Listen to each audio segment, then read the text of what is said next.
എല്ലാവർക്കും നമസ്കാരം. മൂന്നാം ഘട്ട ഡിഗ്രി ലെവൽ പ്രിലിമിനറി 2026 നടക്കാനായി പോവുകയാണ്. അപ്പോൾ മൂന്നാം ഘട്ട ഡിഗ്രി ലെവൽ പ്രിലിമിനറി പരീക്ഷയ്ക്ക് തയ്യാറെടുക്കുന്നവർക്കും ഡിഗ്രി ലെവൽ മെയിൻസ് പരീക്ഷയ്ക്ക് തയ്യാറെടുക്കുന്നവർക്കും വേണ്ടി ഒരു ചെറിയ ക്ലാസ് എന്ന് പറയുമ്പോൾ ഒരു ചോദ്യത്തിൽ നിന്ന് തന്നെ തുടങ്ങുകയാണ്. ഭരണഘടനയുടെ ഭാഗത്തു നിന്നുള്ള ഒരു ചോദ്യമായിരുന്നു. അപ്പോൾ ആ ചോദ്യം ഞാൻ നിങ്ങളുടെ മുന്നിൽ കാണിക്കാം. ചോദ്യം നിങ്ങൾക്ക് ഇവിടെ കാണാം. Identify the state or states where 73rd അമെൻമെന്റ് act does not apply normally. ഒന്നാമത്തത് നാഗാലാൻഡ്, രണ്ടാമത്തത് മിസോറാം, മൂന്നാമത്തത് ജമ്മു കാശ്മീർ, നാലാമത്തത് മേഘാലയ. ഓപ്ഷൻ എ പറയുന്നത് 1 and 2, ഓപ്ഷൻ ബി പറയുന്നത് 1, 2 and 4, ഓപ്ഷൻ സി പറയുന്നത് 2 and 3, ഓപ്ഷൻ ഡി പറയുന്നത് 1, 2, 3 and 4. ഇവിടെ ലോജിക്കൊക്കെ ഉപയോഗിക്കുന്ന ആൾക്കാരുണ്ട്, പഠിക്കാതെ പോയി ലോജിക്കൊക്കെ ഉപയോഗിക്കുന്ന ആൾക്കാരുണ്ട്. അങ്ങനെ ഉണ്ടെങ്കിൽ അവർ 1, 2, 3, 4 എന്ന് പറയുന്നതിലൊക്കെ ഒന്ന് ബബിൾ ചെയ്താലോ എന്നുള്ള ആഗ്രഹം വരും. കാരണം അവിടെ ജമ്മു കാശ്മീർ കിടക്കുന്നത് കൊണ്ടാണ് അങ്ങനെ ഒരു ചിന്ത വരുന്നത്. ചോദ്യം നിങ്ങൾ കണ്ടു കാണുമല്ലോ. അപ്പൊ ചോദ്യം എന്താണ്? പഞ്ചായത്തി രാജ് നിയമം ബാധകമല്ലാത്ത ഇന്ത്യൻ സംസ്ഥാനങ്ങൾ ഏതൊക്കെ എന്നുള്ളതാണ് അവിടുത്തെ പ്രധാനപ്പെട്ട ചോദ്യം. ആ ഒരു ഭാഗത്തേക്ക് വരുന്നതിന് മുമ്പ് 73ാം ഭരണഘടനാ ഭേദഗതിയെക്കുറിച്ച് സംസാരിക്കണം. 73ാമത്തെ ഭരണഘടനാ ഭേദഗതി എന്താണ് പറയുന്നത്? പഞ്ചായത്തി രാജ് സംവിധാനം അതിനു മുമ്പ് ഇന്ത്യയിലുണ്ടോ? അതിനു മുമ്പ് പഞ്ചായത്തി രാജ് ഇന്ത്യയിലുണ്ട്. അങ്ങനെ ഒരു ആർട്ടിക്കിളുകളൊക്കെ പറയുന്നുണ്ട്. അതായത് അതിനു മുമ്പ് ആർട്ടിക്കിൾ 40 പഞ്ചായത്തി രാജിനെ കുറിച്ച് പറഞ്ഞിരുന്നത്. ആർട്ടിക്കിൾ 40 എന്ന് പറയുമ്പോൾ അത് DPSP, directive principles of state policy എന്ന് പറയുന്ന ഭാഗത്താണ് വന്നിരുന്നത്. മാർഗനിർദ്ദേശക തത്വങ്ങൾ എന്ന് പറയുന്ന ഭാഗത്തായിരുന്നു ഈ നിയമം നിലവിൽ വരുന്നതിന് മുമ്പ് പഞ്ചായത്തി രാജിനെ കുറിച്ച് പറഞ്ഞിരുന്ന ആർട്ടിക്കിൾ 40. അപ്പൊ ആർട്ടിക്കിൾ 40 പറയുന്നത് പഞ്ചായത്തുകളുടെ രൂപീകരണത്തെ കുറിച്ചായിരുന്നു. അപ്പൊ 73ാം ഭരണഘടനാ ഭേദഗതി എന്ത് ചെയ്തു? ഈ പഞ്ചായത്തി രാജ് സംവിധാനങ്ങൾക്ക് ഭരണഘടനാപരമായ ഒരു അംഗീകാരം നൽകി. 73ാം ഭരണഘടനാ ഭേദഗതി എന്താണ് ചെയ്തത്? പഞ്ചായത്തി രാജ് സംവിധാനങ്ങൾക്ക് ഒരു ഭരണഘടനാപരമായ അംഗീകാരം നൽകി. ഓക്കെ, അപ്പൊ നമ്മൾ പറഞ്ഞ കാര്യങ്ങൾ അവിടെ ക്ലിയർ ആണ്. ആരായിരുന്നു ഈ 73ാം ഭരണഘടനാ ഭേദഗതി സമയത്തെ ഇന്ത്യയുടെ പ്രധാനമന്ത്രി? PV നരസിംഹറാവു. ഇതിന് അംഗീകാരം നൽകിയ പ്രസിഡന്റ് ആരാണ്? ശങ്കർ ദയാൽ ശർമ്മ. അപ്പൊ ആ രണ്ടു പേരുടെ അവിടെ നിങ്ങൾ ഓർത്തോണം. ഈ PV നരസിംഹറാവു എന്ന് പറയുന്ന പ്രധാനമന്ത്രിയുടെ പേര് നമ്മൾ പുത്തൻ സാമ്പത്തിക നയം എന്ന് പറയുന്ന ഭാഗത്തും പഠിക്കുന്നുണ്ട്. അപ്പോ ഈ പഞ്ചായത്തി രാജ് സംവിധാനത്തിന്റെ സമയത്ത് ഇന്ത്യയുടെ പ്രധാനമന്ത്രി PV നരസിംഹറാവു ആണ്, പ്രസിഡന്റ് ശങ്കർ ദയാൽ ശർമ്മയാണ്. ഇനി 73ാം ഭരണഘടനാ ഭേദഗതി ബില്ല് ആദ്യം ലോക്സഭയിലാണ് അവതരിപ്പിക്കുന്നത്. എന്നാണ് ലോക്സഭയിൽ അവതരിപ്പിച്ചത്? 1992. ശ്രദ്ധിക്കണം, 1991 സെപ്റ്റംബർ മാസം 16-ാം തീയതിയാണ് ലോക്സഭയിൽ അവതരിപ്പിക്കുന്നത്. ലോക്സഭയിൽ അവതരിപ്പിച്ചതാണ് 1991 സെപ്റ്റംബർ 16. എന്നാൽ ഇത്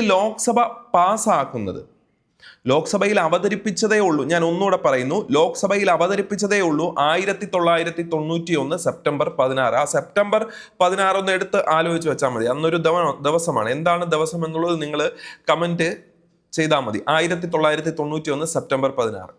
ആ 91 സെപ്റ്റംബർ 16 അവതരിപ്പിച്ച ബില്ല് ലോക്സഭ പാസ്സാക്കിയത് 92-ലാണ്.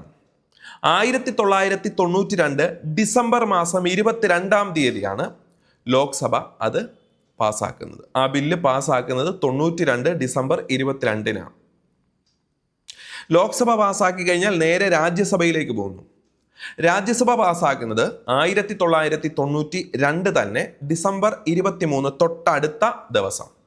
അപ്പൊ നമ്മൾ പറഞ്ഞ ദിവസങ്ങൾ നിങ്ങളൊന്നുകൂടെ ആലോചിച്ച് നോക്കണം. ലോക്സഭയിൽ 73ാം ഭരണഘടനാ ഭേദഗതി ബിൽ അവതരിപ്പിച്ചത് 1991 സെപ്റ്റംബർ 16.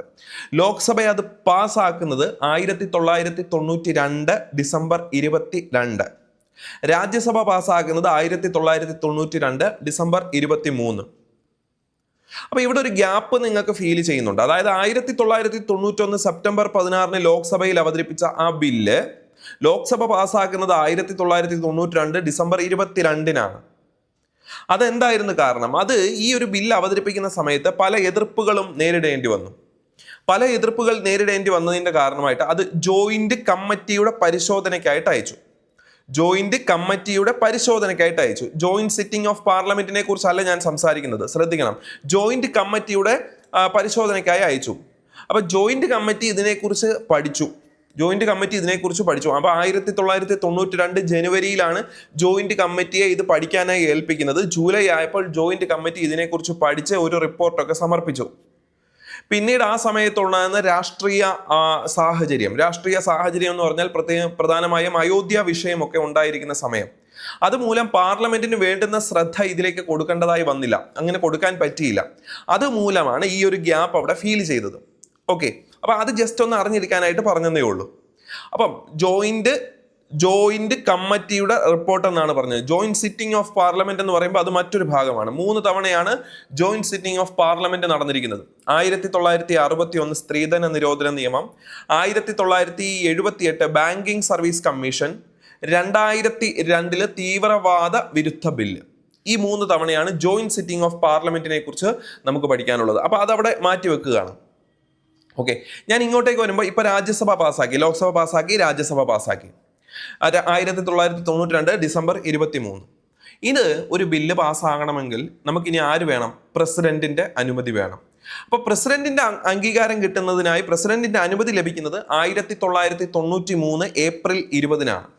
അപ്പൊ പ്രസിഡന്റിന്റെ അംഗീകാരം ലഭിച്ചു. പ്രസിഡന്റ് ആരാണ്? ശങ്കർ ദയാൽ ശർമ്മ. പോയിന്റ് ഓർമ്മയുണ്ട്. അപ്പൊ 1993 ഏപ്രിൽ 20 പ്രസിഡന്റിന്റെ അംഗീകാരം ലഭിച്ചു. എന്നാൽ ഈ ബില്ല് നിലവിൽ വരുന്നത്, കൃത്യമായി ഡേറ്റ് ഓർത്തോണം, വളരെ പ്രധാനപ്പെട്ട ഡേറ്റ് ആണ്, 1993 ഏപ്രിൽ 24. 1993 ഏപ്രിൽ 24 ഈ ബില്ല്, അതായത് 73ാം ഭരണഘടനാ ഭേദഗതി ബില്ല് നിലവിൽ വന്നു. ആ ഏപ്രിൽ 24 എന്തായിട്ട് ആചരിക്കുന്നു? പഞ്ചായത്തി രാജ് ദിനമായിട്ട് ആചരിക്കുന്നു. അപ്പൊ പഞ്ചായത്തി രാജ് ദിനം എന്ന ഏപ്രിൽ 24. 2010 മുതലാണ് പഞ്ചായത്തി രാജ് ദിനമായി ഏപ്രിൽ 24 ആചരിച്ചു തുടങ്ങിയത്. ഓക്കെ, അപ്പൊ ഈ കാര്യങ്ങളൊന്നും നിങ്ങൾ എഴുതിയെടുക്കണ്ട. നിങ്ങൾക്ക് ഇതിന്റെ നോട്ട്സ് വേണം എന്നുണ്ടെങ്കിൽ, ഞാൻ ഈ പറയുന്ന കാര്യങ്ങളുടെ നോട്ട്സ് വേണമെന്നുണ്ടെങ്കിൽ, ഞാൻ എഴുതിയ നോട്ട്സ് ആണ് അത്, അതുപോലെ ഞാൻ ടെലഗ്രാം ഗ്രൂപ്പിൽ തരാം. അപ്പോൾ ആ ടെലഗ്രാം ഗ്രൂപ്പിൻ്റെ ലിങ്ക് ഞാൻ കമൻറ്റ് സെക്ഷനിൽ ഇട്ടേക്കാം. അപ്പോൾ ആ കമൻറ്റ് സെക്ഷനിലെ ലിങ്ക് ഉപയോഗിച്ചുകൊണ്ട് നിങ്ങൾക്ക് ടെലഗ്രാം ഗ്രൂപ്പിൽ അംഗമാകാം. നോട്ട്സ് ആവശ്യമുണ്ടെങ്കിൽ നിങ്ങൾക്ക് കമൻറ്റ് സെക്ഷനിൽ ആവശ്യപ്പെടാം. അതിനനുസരിച്ച് ഞാൻ എന്ത് ചെയ്യാം? ടെലഗ്രാം ഗ്രൂപ്പിൽ ഇതിൻ്റെ നോട്ട്സ് തരികയും ചെയ്യാം. ഞാൻ പറഞ്ഞത് വ്യക്തമാണല്ലോ അല്ലേ? അപ്പോൾ രാഷ്ട്രപതിയുടെ അംഗീകാരം ലഭിച്ചു. 73ാം ഭരണഘടനാ ഭേദഗതി ബില്ല് നിലവിൽ വന്നു 1993 ഏപ്രിൽ 24. ഇനി എത്രാമത്തെ ഭാഗത്തിലാണ്, എത്രാമത്തെ പാർട്ടിലാണ് ഈ പഞ്ചായത്ത് രാജിനെ കുറിച്ച് പറയുന്നത്? അത് പാർട്ട് 9. ഓർത്തു വെക്കാം, പാർട്ട് 9. ഭാഗം 9ലാണ് പഞ്ചായത്ത് രാജിനെ കുറിച്ച് പറയുന്നത്. ഭാഗം 9 എന്ന് പറയുമ്പോൾ അവിടെ വരുന്ന ആർട്ടിക്കിൾ 243 മുതൽ 243 വരെയാണ്. പാർട്ട് 9 എന്ന് പറയുമ്പോൾ ആർട്ടിക്കിൾ 243 മുതൽ 243 വരെയാണ് പാർട്ട് 9 വരുന്ന ആർട്ടിക്കിൾ. ക്ലിയർ ആണ്? ഇനി അടുത്തത് എത്രാമത്തെ ഷെഡ്യൂളിലാണ്, എത്രാമത്തെ പട്ടികയിലാണ് ഇത് ഉൾപ്പെടുത്തിയത്? 11ാം പട്ടികയിലാണ് ഉൾപ്പെടുത്തിയത്. പഞ്ചായത്ത് രാജ് ഉൾപ്പെടുത്തിയത് എത്രാമത്തെ പട്ടികയിലാണ്? 11ാം പട്ടികയിലാണ് ഇത് ഉൾപ്പെടുത്തിയത്. 11ാം പട്ടിക എന്ന് പറയുമ്പോൾ, 11ാം ഷെഡ്യൂൾ എന്ന് പറയുമ്പോൾ ആർട്ടിക്കിൾ 243Gയുടെ വിശദീകരണമാണ്. അപ്പൊ ആർട്ടിക്കിൾ 243Gയുടെ വിശദീകരണമാണ് ഷെഡ്യൂൾ 11. പോയിന്റ് ക്ലിയർ ആണോ? ഓക്കെ, അപ്പൊ പഞ്ചായത്തുകളുടെ അധികാരങ്ങളെക്കുറിച്ചും അധികാര ശക്തിയെക്കുറിച്ചും പഞ്ചായത്തുകളുടെ ഉത്തരവാദിത്തത്തെക്കുറിച്ചും ഒക്കെ പറയുന്ന ഒരു ആർട്ടിക്കിളാണ് ആർട്ടിക്കിൾ 243G. ആർട്ടിക്കിൾ 243G പഞ്ചായത്തുകളുടെ അധികാരം, ഉത്തരവാദിത്തം, അധികാര ശക്തികൾ, ഇതിനെക്കുറിച്ചൊക്കെ പറയുന്ന ആർട്ടിക്കിളാണ് ആർട്ടിക്കിൾ 243G. ആർട്ടിക്കിൾ 243Gയുടെ വിശദീകരണമാണ് ഷെഡ്യൂൾ 11.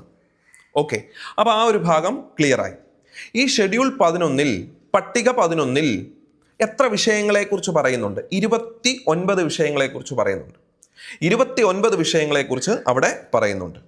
ഓക്കെ, ഇനി മറ്റൊരു പോയിന്റ് എന്ന് പറയുമ്പോൾ കേരളത്തിൽ എന്നാണ് പഞ്ചായത്തി രാജ് നിയമം നിലവിൽ വന്നത്?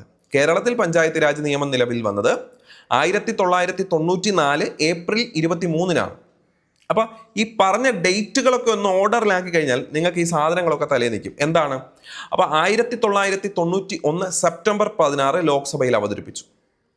1992 ഡിസംബർ 22-ന് ലോക്സഭ പാസാക്കി. 1992 ഡിസംബർ 23 രാജ്യസഭ പാസാക്കി. 1993 ഏപ്രിൽ 20 പ്രസിഡന്റ് പാസാക്കി. നിലവിൽ വന്നത് 1993 ഏപ്രിൽ 24.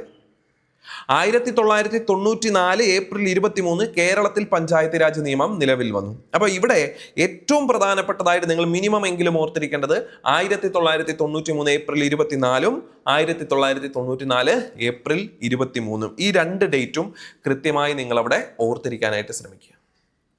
അപ്പൊ ഇനി അടുത്ത ഒരു ഭാഗത്തേക്ക് വരുമ്പോൾ നിങ്ങൾക്ക് ഇവിടെ ചോദ്യത്തിൽ കാണാനായിട്ട് സാധിക്കും. നമ്മുടെ ചോദ്യം എന്താണ്? Identify the state or states where 73rd അമെൻമെന്റ് ആക്ട് ഡസ് നോട്ട് അപ്ലൈ എന്നാണ്. അപ്പൊ ഏതൊക്കെ സംസ്ഥാനങ്ങളാണ് ഇത് അപ്ലൈ ആകാത്തത്? ഒന്ന് നാഗാലാൻഡ്, മറ്റൊന്ന് മിസോറാം, മറ്റൊന്ന് ജമ്മു കാശ്മീർ, അടുത്തത് മേഘാലയ, പിന്നെ option A 1 and 2, option B പറയുന്നത് 1, 2 and 4, ഓപ്ഷൻ സി പറയുന്നത് 2 and 3, ഓപ്ഷൻ ഡി പറയുന്നത് 1, 2, 3 and 4. ഇതിന്റെ ശരിയായിട്ടുള്ള ഉത്തരം ജമ്മു കാശ്മീരിൽ എന്തുണ്ട്? ഇത് അപ്ലൈ ആവുന്നുണ്ട്. അപ്പൊ ഇവിടുത്തെ ഉത്തരം ഏതാ? 1, 2 and 4. 1, 2 and 4 എന്ന് പറയുമ്പോൾ ഓപ്ഷൻ ഏതാണ്? ഓപ്ഷൻ ബി ആണ്.